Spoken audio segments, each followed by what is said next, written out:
کی آیت جو ہے وہ پیش کی سورہ ہود کی بھی، اس میں بھی پروردگار یہی کہہ رہا ہے کہ کسی اور کی عبادت مت کرو مگر سوائے خدا کے، اور نبی ان سے کہو انہیں انذار دو، یعنی ان کو ڈراؤ بھی صحیح اور انہیں خوشخبری بھی دو۔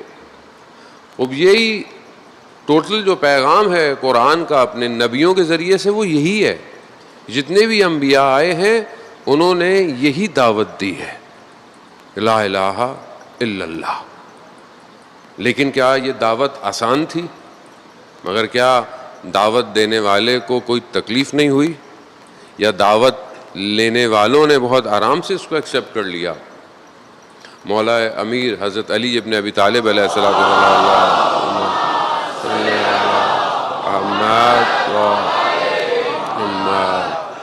امام فرماتے ہیں کہ خدا بغیر کسی سبب، بغیر کسی چیز کے اپنے پیغام کو دنیا تک پہنچا سکتا ہے، لوگوں تک پہنچا سکتا ہے، مگر اس نے خود انتخاب کیا ایسے سسٹم کا، ایسے نظام کا کہ جو ہمارے ذریعے سے تم تک پہنچتا ہے۔ یہ خدا نے خود انتخاب کیا ہے، خدا ہی نے ایسا نظام بنایا کہ بغیر ولایت کے تم توحید تک نہیں پہنچ سکتے۔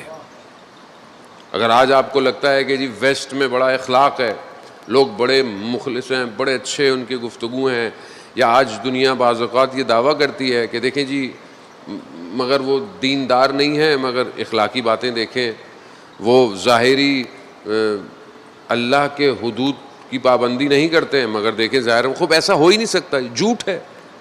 کوئی بھی اخلاق کامل نہیں ہو سکتا بغیر توحید کے، کوئی بھی اخلاق۔ اصل جہاں انظار نہ ہو، یعنی جہاں پر کوئی ڈر اور خوف نہ ہو، وہاں پر کوئی بھی چیز کامل نہیں ہو سکتی ہے۔ مگر آپ کو کسی چیز کا خوف نہ ہو، آپ کیسے کہہ سکتے ہیں کہ دنیا کا کوئی سسٹم اچھا ہو جہاں پر ظالم کے مقابلے میں کھڑا نہ ہو سکے، کوئی مظلوم کی صدا کے ساتھ کوئی صدا بلند نہ کر سکے، وہ وہاں کیسے اخلاق اچھا ہوگا؟ آج دنیا باہر کی تعلیمات کو آپ دیکھیں نا، ہر جگہ ہمارے یہاں بھی لوگ خوش ہوتے ہیں کہ فلانی چیز پڑھیں، فلانی چیز، اچھی بات ہے، آپ علم حاصل کریں، علم کے لیے تو کوئی قید نہیں ہے، حدیث ہے علم حاصل کرو، چاہے تمہیں جو ہے وہ چین تک جانا پڑ جائے، اس زمانے میں چین تک جانا، کہیں سے بھی۔ مولا امیر بھی فرماتے ہیں کہ اگر کہیں سے کوئی چیز مل رہی ہے تو اس کو حاصل کرو، لیکن دین جو ہے وہ وہیں سے حاصل ہوگا جن کے گھر میں نازل ہوا ہے۔ باقی جو سسٹم آئے، جتنے بھی سسٹم آئے، انہوں نے ظاہری طور پر کوشش کی ہے، لیکن یہ ظاہری کوشش انسانیت کو کمال پہ نہیں لے جا سکتی۔ کیوں؟ کیونکہ اس میں توحید نہیں ہے۔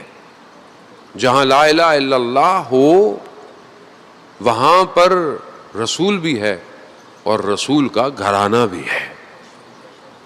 اب یہ انبیاؤں نے جو پوری کوشش کی، اور قرآن جو ہے وہ اس کو کئی جگہوں پہ جو ہے وہ واضح کر رہا ہے، قرآن مثالوں کے ذریعے سے جو ہے وہ سمجھا رہا ہے۔ ایک مثال عام لوگوں کے لیے ہے، لیکن ان آیات کا جو باطن ہے وہ ظاہر ہے اہل دل اور اہل معنی کے لیے ہے۔ پروردگار جب شجرہ طیبہ کی مثال دیتا ہے، کلمے کو پروردگار کیا کہہ رہا ہے؟ خوب یہ شجرہ طیبہ ہے، شجرہ طیبہ جس کا جو ہے وہ اصل جو ہے وہ اس کی جڑ جو ہے اور پھر اس کے فر جو ہے وہ سماوات پر ہیں۔ خدا اس کی تعریف کر رہا ہے، اور کئی تفاسیر مختلف، کیونکہ اصل کیا ہے اس درخت کا، اور پھر اس کی شاخیں کیا ہیں، پھر اس کے پتے کیا ہیں، اور پھر اس کے پھل کیا ہیں۔ وہ قرآن شجر طیبہ کی بات کر رہا ہے۔ جب قرآن شجر طیبہ کی بات کر رہا ہے تو اس کے ساتھ ساتھ شجر خبیثہ کی بھی بات کر رہا ہے، کہ قرآن یہ نہیں کہہ رہا مطلب صرف تمہیں اچھا ملے گا، یا صرف مطلب بہت میٹھا ہے زندگی، سختیاں، تلخیاں، آزمائشیں ہیں۔ یعنی جہاں تم حق کی طرف بڑھنا چاہو گے تمہیں روکا جائے گا، تمہیں گمراہ کیا جائے گا، حق کے راستے ہی کے لیے روکا جائے گا۔ خود انبیاء کی تعلیمات آپ کے سامنے ہے عزیزان محترم۔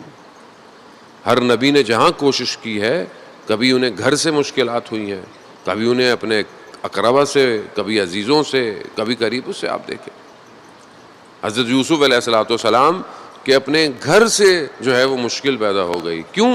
کیونکہ ولایت جو ہے وہ اللہ نے حضرت یوسف کے اوپر اتاری تھی۔ یہ چھوٹی چھوٹی جو قرآن ہمیں باتیں بتا رہا ہے، جبکہ یہ بہت بڑی باتیں ہیں. ہم تو بہرحال قرآن جو ہے وہ سرسری سے پڑھ کے گزر جاتے ہیں. کل میں نے آپ کی خدمت میں کہا کہ اگر آپ اپنے امام وقت کے قریب ہونا چاہتے ہیں تو روز چند آیتیں پڑھ کر امام کو ہدیہ کیا کریں، کیونکہ اس سے بہتر ہدیہ کوئی نہیں ہے. اور امام پھر جب آپ کے اس کے بدلے میں آپ کو ہدیہ دیں گے تو پھر آپ دیکھیں گے کہ آپ کا وجود نورانی ہو جائے گا.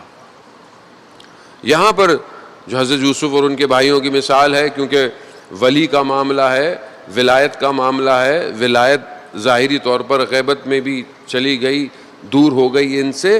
آج کے ہمارے زمانے کے جو مسائل ہیں وہ اس کے قریب قریب ہیں.